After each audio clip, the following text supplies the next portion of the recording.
Guys, Coach will open with a comment. If you will raise your hands and keep them up for me for a minute so I can get you. How are we doing today, guys? Good.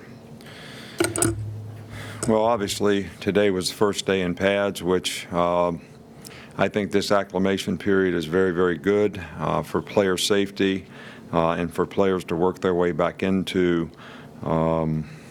getting in shape to play football. To go 2 days in shorts and helmets, 2 days in shoulder pads, and then put full pads on is probably a good thing. We got chased inside today because of the weather. But I think all in all, we've had a lot of heavy install like we always do these first 5 days. We've got a lot of young players out there, especially on defense, that it's been a real challenge for them probably to keep up with knowing what to do, how to do it, why it's important to do it that way. But now as we go back, we kind of start all over, so to speak, in this next practice tomorrow to try to emphasize some things so that they'll get another opportunity to learn, again. It's been a big thing for us to try to get the kind of effort, the kind of toughness, the kind of discipline that we need. We've had some great speakers here, these first 3 or 4 days of camp. Some of the real quotes that I remember is, why is it so hard to give 100% when it's 100% up to you? That one really kind of resonated with me. And, then we had a speaker that said, sometimes your talent can be your nemesis, because if you think you're really good at something, maybe you don't have to grind, maybe you don't have to think you have to work as hard. But we're trying to get the young players who are talented, to have the kind of effort, toughness, discipline to execute that they need so that they have an opportunity to be able to learn and contribute, which in a lot of cases we could usually really use a lot of these young guys if we can get them in a position where they can have a role on the team.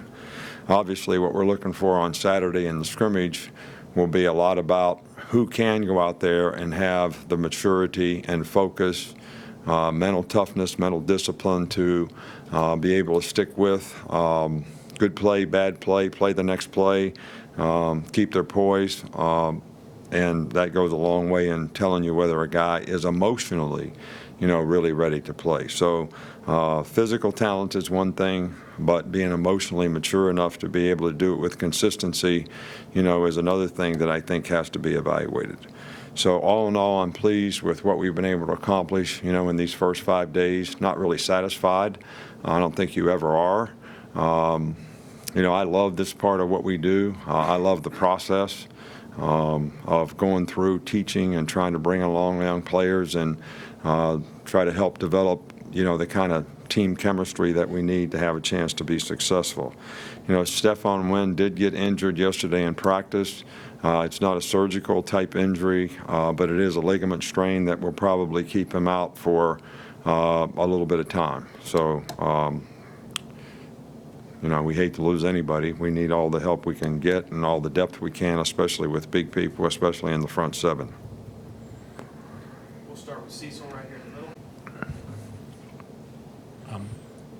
Coach, at media days on Saturday, Jalen had some comments in which he seemed frustrated about some things. I know you speak to the players all the time, but have you had a chance to talk to him specifically about that? And then I have a follow-up. Yeah, and my comments were, every player has a right to express what he feels and what he thinks.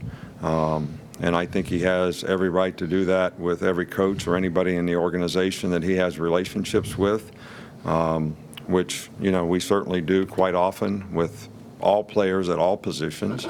But, look, this is probably a lot more important to people outside this organization than it is to people inside. I don't think this has any effect on our team. I've talked to a lot of the team leaders. The players are focused on what they need to do. The rhetoric will not have anything to do with who's the quarterback. That will obviously be decided on the field by how people execute, how they do their job. Same parameters that we talked about before in terms of who wins the team. And winning the team goes along with execution, leadership, players having confidence and belief, and that's not going to change. So I don't really have any more to say about it than that. I don't think it's anything that has affected our team one way or the other. Thank you.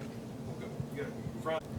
How has Shyheim Cater progressed, especially this last offseason? Shyheim is a guy that's really a bright guy, really knows the system really well, can make a contribution at star or money, has played some corner for us in the past. So he's kind of a jack of all trades right now, and I think that we need for guys like Shyheim Cater, who has shown and demonstrated leadership ability in the secondary, to be able to go out there and execute consistently and do their job, and he's made a lot of progress in this offseason. Come back on this side with Charlie. I want to ask you about Josh Jacobs and his progress, and if he's full go after his injury this spring. Yeah, he's absolutely 100%. He's had a really good, first 5 days of camp. Very explosive, very quick, very fast. Doesn't seem to have any issues. Has been able to take all the reps. Has done extremely well. Come back over here on the. You've got the ESPN cameras following you around everywhere. How do you ignore that? Does it ever get into your mind that that these guys are around filming you? No, I don't really ignore it, which may be an issue because there may be some bleeps in there every now and then that I'm counting on them to utilize their technical skills to make sure that we don't say anything we shouldn't say, which we don't do very often. We're usually very positive, trying to teach the players in a positive way. But things like lack of effort, guys not focused, not paying attention, that mental energy and mental toughness to be able to sustain things, I think is something that sometimes probably frustrates me as much as anything as a coach. But when it comes to the result that you get, it's more about how did you do it, how can we fix it, how can we help you get better. I think there's a lot of things about our program that may be brought to light that may be a real positive in terms of, we got great people here, we have great players, and we got great support staff, and it's indicated by the personal development programs that we have, the progress that we make with our players as people, the great academic history of academic success that we have, and the people that we have helping our players, and the system that we have that helps our players develop the kind of habits that help them be successful. And we have a career development program. We have a great nutrition program. We have a great medical staff. We've got a good bunch of coaches who do a really good job of teaching and developing players, which is, sort of been the history around here in terms of the number of guys that have had great careers here and had success here, and the number of guys that get the opportunity to play at the next level. So there's a lot of good things about that, and we don't mind it. Sometimes it gets brought to light. Back over on the right with Ben. I wasn't sure if you're able to comment on the commitment you got earlier today, but if you could, just how you expect him to help and maybe when he might be here. I don't think I am. That's, I get orders, when I come to work from certain people. I get orders when I get home from certain people, Come back up front here with Tony. You've had players like Christian Miller said that he enjoys this time of football. Is that at this time of camp? Is that encouraging to hear from a veteran that they're actually enjoying being out here in the heat? And Yeah, I really love it when I hear a player say something like that. And, Christian Miller has always been one of the hardest working, best teammates, best guys on the team. But, sometimes the question gets asked, do you love the game or do you love the lifestyle?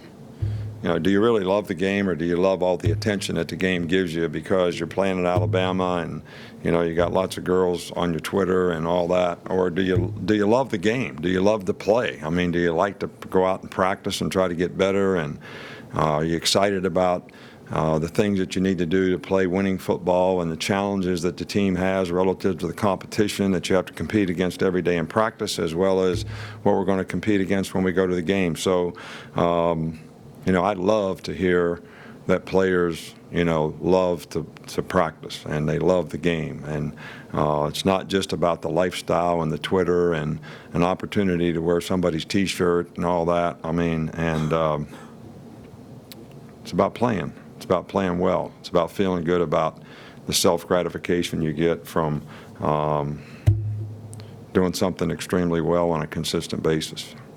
Coach, we'll finish up right here with Alex. Players that have left, gone on to the NFL and stuff recently. It seems like there's a lot of youth, less than 2 years experience, among your first two teams. Just what are the challenges of going into this right now, seeing so much youth that you have to kind of bring along quicker than normal maybe? Well, I think that we have some talented players that are young players that made contribution last year. And I think those guys are going to be really good players, and I think the experience they gained last year is going to be very helpful to them. Probably what's more concerning to me is we have young players who weren't in the program or young players who didn't play a year ago that don't have experience, that may get called to duty and have an opportunity to make a contribution. And do those players really know, what it takes to compete on this level, to prepare for a game, to get ready to go play? When the game starts, how they're going to respond to that. So that's probably, and we have quite a bit of that, probably more of that on defense than on offense. We don't really have anybody or very many players in the two deep on offense that didn't play, quite a bit last year, whether they were starters or not. We have quite a few players in the two deep on defense who didn't play a lot last year, and those guys are really going to have to develop to have a significant role, which is going to be important to the depth of the team in a lot of ways. All right, Coach, thank you. Thank you.